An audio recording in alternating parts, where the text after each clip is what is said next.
We're starting here, Aeneid, Book 1, line 267. Ad pueras ganius, qui nunc cognomen iulo. This guy's a three-syllable word. See the umlaut there? That's a tough one. That's a tough ending. That doesn't sound that great, but it's hard to get this name, and we're going to talk about that. Hard to get that name to fit the meter. Aditur illus erat dum re stetit ilia regno, triginta magnos volvendis mensibus orbes. Spondaic line here, slowly rolling off, and that reflects the content. We'll talk about that. Imperi explebit regnum qua sede Lavini transferet longa multa vimuni et albam. That's quite spondaic, but not completely. All right. But the boy Ascanius, to whom, and you see there, masculine, masculine, singular, singular, but this is nominative and this is datative because the case of the relative pronoun depends on its function in its own clause. To whom now the cognomen is added, Iulus. All right. So Ascanius gets the name Iulus, which is pretend, of course, which then becomes Julius, as in Julius Caesar.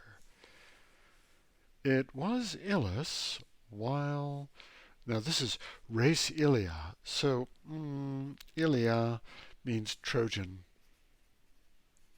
basically, while Trojan power stood in power. You're going to have to get that into the right English idiom. Be creative there. So Ilia, this is Troy, right? Ilium, which then gives a reason to have a name Iulus that then makes a little etymology for Julius. But it all begins with Ilium, which just means Troy. Here, explabit. Here's your verb. It's far away. Sorry about that. And the subject is here. The boy Ascanius will fulfill. Where's our direct object? Do, right here.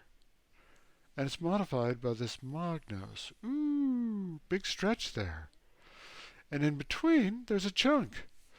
Volvendis mensibus. What's this? Oh, the gerundive. Gerundive. You can see the nd makes the gerundive. We don't know how to translate this. With the months to be rolled, to make it passive.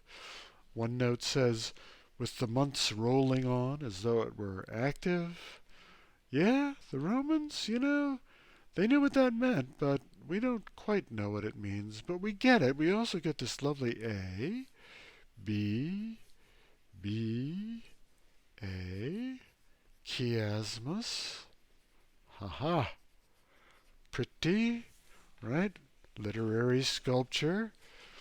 And this gerundive, now, a lot of guys will tell you this volvendis mensibus is ablative of manner or ablative of time because as the months roll on, I'm going to say ablative absolute.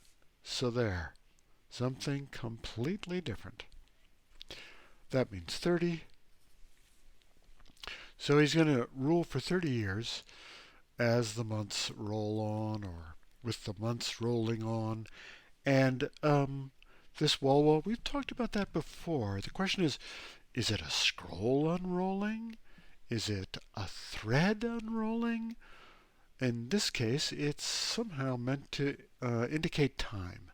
So keep thinking about Walwo. What does it mean? All right, and now we've got this QUE. So we've got a conjunction there, and transferet, verb number 2. We should put little subnumerals there. And he will transfer from the foundation of Levinus, the power. All right, there's your DO right there. So he's going to move the capital, right? By the way, this is future, this is future. So, yeah, future. It's not happening now, but it's going to happen later. And Muniet, future. A and 5 E's, right? Bobis bit, right? He will fortify Alba Longa. This is actually the name of a city, Alba Longa. It's the precursor of Rome, Multawi. All right, with much strength. And again, A, B, B, A. Beautiful, but the verb kind of interrupts the chiasmus there. But it's nice. So this is a prophecy. That's why we have future, future, future. And do we have one more? Future. No, that's about it. And so it's a prophecy. And the interesting thing is a prophecy by Jupiter. So my bet is that prophecies that gods make are pretty accurate. Whereas with your average prophet prophecy, there's some room for interpretation. And it's all, it's describing how we get the Julian dynasty and what the lineage is for that, and how we get the city of Rome, and there's going to be more of that later.